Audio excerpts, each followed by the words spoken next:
Sweden میں court کے سامنے باقاعدہ قرآن مجید کو جلایا گیا ہے. مسلمان کوئی کام کرتے ہیں, کوئی جذباتی پن دکھاتے ہیں جب, تو یہ یورپی کنٹریز چیختے ہیں کہ یہ مسلمان جذباتی ہوتے ہیں, مار دھاڑ کرتے ہیں, قتل و غارت کرتے ہیں.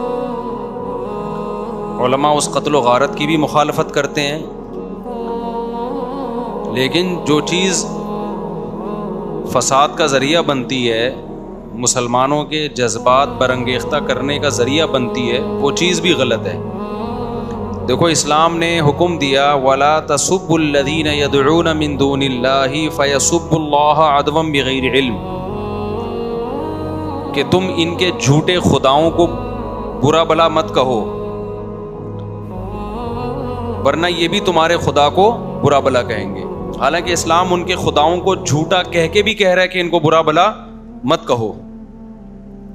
قرآن میں الحمد سے لے کے والناس تک کتنی جگہ بت پرستی کی مخالفت ہے کہ بتوں کی عبادت مت کرو, لیکن پھر بھی قرآن کہہ رہا ہے اس طرح سے رد مت کرو کہ یہ تمہارے خدا کو برا کہیں.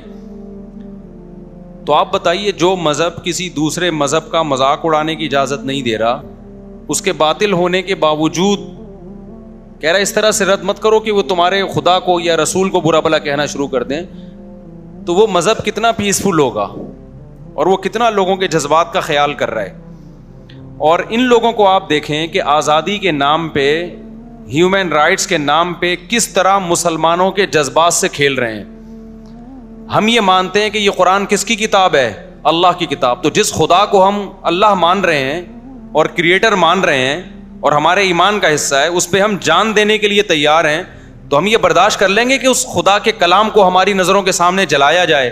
یہ برداشت کر لیں گے ہم کیا؟ یہ کوئی جھوٹے مذہب کا ماننے والا تو برداشت کر لے گا جس کو اپنی کتاب کے اللہ کی کتاب ہونے کا یقین نہ ہو. اس کی میں آپ کو ایک مثال دیتا ہوں. دیکھو کوئی شخص آپ کے سامنے آپ کے باپ کو مار پیٹ رہا ہو اور آپ چپ کھڑے ہوئے تماشا دیکھ رہے ہیں, تو لوگ کیا کہیں گے؟ یا تو یہ آدمی بالکل بے غیرت ہے, غیرت ہے ہی نہیں اس میں, یا یہ کنفیوژن میں ہے کہ یہ اس کا باپ ہے بھی یا نہیں ہے. ایسا ہی ہے نا کہ پتہ نہیں, ہو سکتا ہے یہ میرے والد نہ ہو, ان کی شکل کا کوئی آدمی ہو, اور میں خام میں اس جنگ میں کود پڑوں اور یہ بعد میں پتہ چلا کہ یہ میرے ابا نہیں ہے. ہم اگر کنفیوژن میں ہوتے نا کہ یہ کتاب قرآن اللہ کی ہے یا نہیں ہے, تو ہمارے جذبات مشتعل نہ ہوتے. کہ میرے بھائی, ہمیں چڑھتے سورج کی طرح اہل اسلام کو, اہل ایمان کو یقین ہے کہ یہ کلام کس کا کلام ہے؟ اللہ کا. اور محمد صلی اللہ علیہ وسلم کس کے پیغمبر ہیں؟ اللہ کے. اور یہ دلائل کی دنیا میں ہم اس کے قائل ہیں, کیونکہ ہم نے تو اسلام میں پیدا ہوئے ہیں, ہم نے تو اسلام کو اپنی آنکھوں سے دیکھا ہے. یورپین کو کیا پتا اسلام کیا ہے؟ وہ تو پیدا عیسائیت میں ہوئے, کوئی ہندو گھر میں پیدا ہوا, کوئی ایتھیسٹ کے ہاں پیدا ہوا. ہم تو پیدا کس میں ہوئے ہیں؟ اسلام میں. ہم نے تو اسلام کا حسن اپنی آنکھوں سے دیکھا ہے. ہم نے فجر کی نماز دیکھی, ہم نے ظہر کی نماز دیکھی, ہم نے عصر دیکھی, ہم نے مغرب دیکھی, ہم نے عشاء دیکھی, ہم نے رمضان دیکھا, ہم نے حج دیکھا, ہم نے زکوٰۃ دیکھی, ہم نے صلہ رحمی دیکھی اسلام میں. یہ تمام باتوں کا ہمیں کون حکم دیتا ہے؟ قرآن. تو قرآن کی صداقت, لا تقربوا مال الیتیم, یتیم کے مال کے قریب بھی مت پھٹکو, یہ 1400 سال پہلے کون کہہ رہا ہے؟ قرآن کہہ رہا ہے. لا ترثوا النساء, لا یحل لکم ان ترثوا النساء کرہا, اے ایمان والو تم عورت کے مال زبردستی نہیں کھا سکتے. یہ ویمن رائٹس 1400 سال پہلے کون بیان کر رہا ہے؟ قرآن بیان کر رہا ہے. انما الخمر والمیسر والانصاب والازلام, جوا اور شراب حرام ہے, ہم جوا نہیں کھیلتے, ہم شراب نہیں پیتے. یہ کون کہہ رہا ہے؟ یہ قرآن کہہ رہا ہے. ہم زنا نہیں کرتے. کیا زنا مشکل کام ہے اس زمانے میں؟ بتاؤ, کتنا آسان ہو گیا. میجورٹی مسلمانوں کی زنا نہیں کرتی, وہ نکاح کرتی ہے, پوری زندگی بیوی سے وفا کرتی ہے. یہ کس کے کہنے پہ ہو رہا ہے؟ تو جو مسلمان قرآن کے کہنے پر اتنے بڑے بڑے کام کر رہا ہے, تو کیا وہ کنفیوز ہوگا کہ یہ پتہ نہیں اللہ کا کلام ہے بھی یا نہیں؟ اگر وہ کنفیوژن کا شکار ہوتا تو اتنی قربانی دیتا؟ تو یورپین اقوام کو یہ بات سمجھنی چاہیے کہ مسلمان کی نظر میں قرآن کا جلانا ہلکا معاملہ نہیں ہے. اس سے دنیا کا امن تباہ, کیا بیڑا غرق ہو جائے گا امن کا. مسلمان آرام سے نہیں بیٹھے گا. اور وہ ہمارے ہم نہیں بد امنی پھیلانے کے قائل ہیں. ہم تو وہ جو واقعہ ہوا تھا توہین رسالت کے مرتکب کو جو توہین توہین تو اس بیچارے نے کی بھی نہیں تھے جو اسٹیکر پھاڑ دیے تھے اس کو مسلمانوں نے غلط کیا, اس کو قتل کرنا بنتا نہیں تھا. لیکن جیسے یہاں جذباتی لوگ ہیں, ہم ان کو جذباتیت سے روک رہے ہیں کہ دنیا میں بدامنی مت پھیلاؤ, تو یہ یورپین اقوام کی بھی ذمہ داری بنتی ہے کہ اس جذباتیت پہ آپ بھی کیا کریں, کنٹرول کریں, ورنہ نہ معاملہ ہمارے ہاتھ میں رہے گا نہ آپ کے ہاتھ میں رہے گا.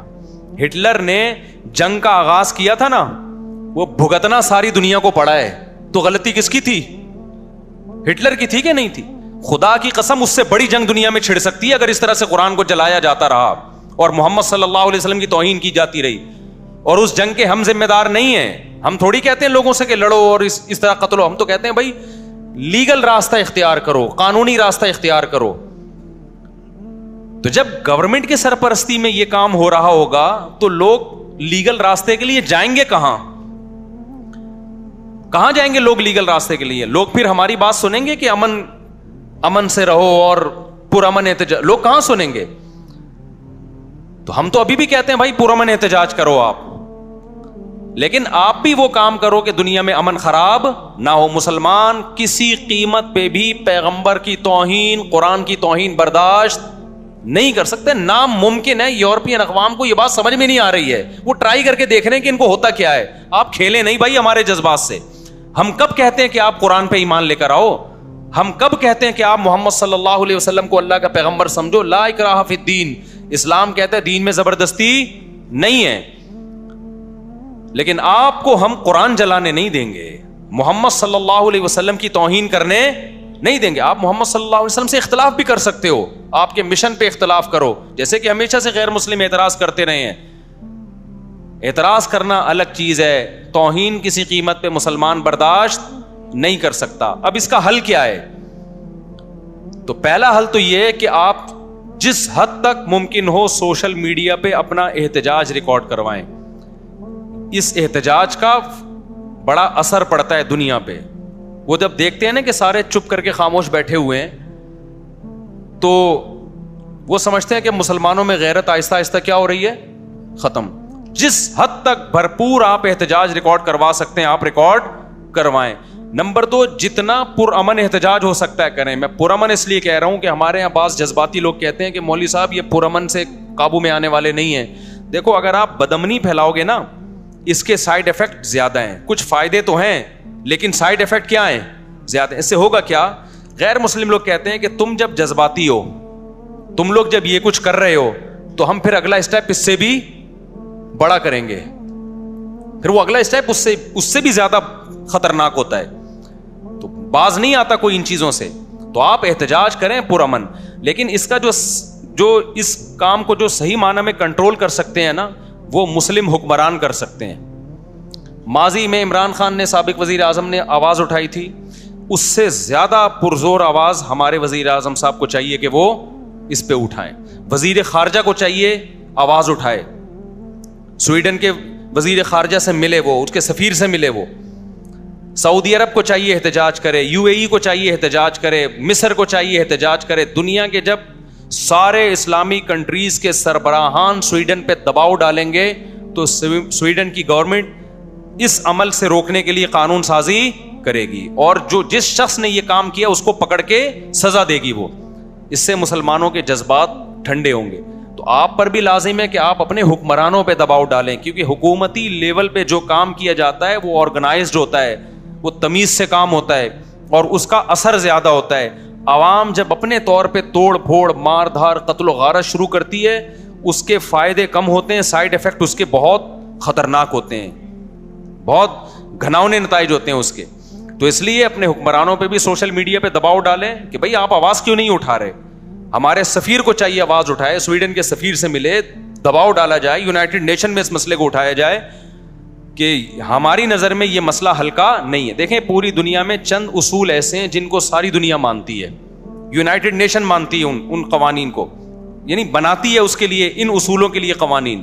وہ کیا ہے کہ دنیا میں بدامنی اور نقض امن کوئی بھی برداشت نہیں کرتا کسی کے. دیکھو یوٹیوب کی پالیسی ہے, ہم جب قربانی کے جانور ذبح کرتے ہیں آپ ولاگ بنائیں, لیکن جانور ذبح کرتے ہوئے آپ یوٹیوب پہ